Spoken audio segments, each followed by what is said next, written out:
going to now look at how angle actually affects this. And we're going to change it a little. You'll notice I've lowered the cannon, so the cannon is now sitting on the ground. I want the cannon on the ground because I don't want it to have any height to start with. You'll notice beside the cannon it says 0 meters, which means it's shooting straight from the ground. I have a 25-degree angle, and we're going to shoot maybe something different again. So let's this time shoot a car. A car is a little bit different. So we'll shoot our car, and it's going to go off on a 25-degree angle. Now you'll notice as it goes up, it's going to have some of its velocity is going to make it go up, while some of it's making it go over. That means part of its velocity is going to go into the vertical, the lift, and part of it will go into the horizontal movement across the screen. So here we go. We'll fire our car, and voila. It doesn't go very far, but you'll notice it goes up and down. Now, it doesn't go very far because you'll notice I only had a 25-degree angle, which means it only went up a little bit before it started coming back down. And once it hits the ground, it stops. Let's try a different angle then.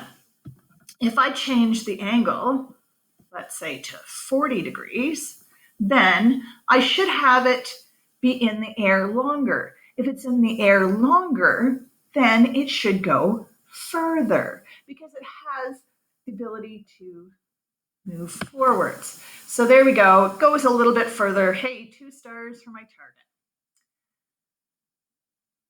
If I go higher than this, so let's say we go up to something like 60 degrees, it should be in the air even longer. But you'll notice a lot more is going to go into the height.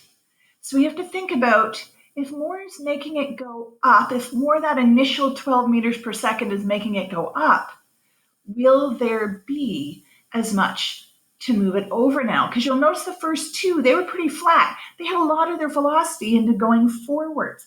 Now I'm going to actually, because I'm above 45 degrees, put more velocity into making it go forwards. So, or upwards, sorry, not forwards. Less in forwards, more in upwards. So that means it's not going to go as far, but it went a lot higher because it went with a more upwards trajectory.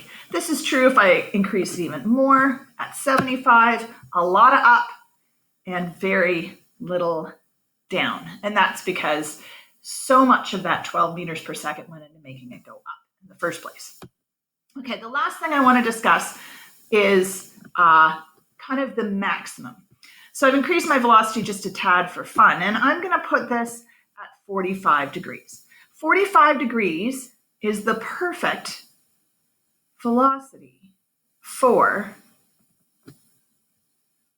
ground level, because what I'm going to do is I'm going to get my maximum, what we call range. It's going to go as far down as I can get it to go, and that's because at 45 degrees, I'm basically splitting the velocity into horizontal and vertical. I'm giving basically equal amounts to both. So it'll stay up in the air as long as it can, but go forwards for as long as it can.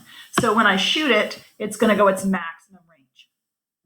Anything above 45 degrees won't go as far because I'm putting more into upwards, less into forwards. And anything below won't go as far because it's not in the air long enough to do so.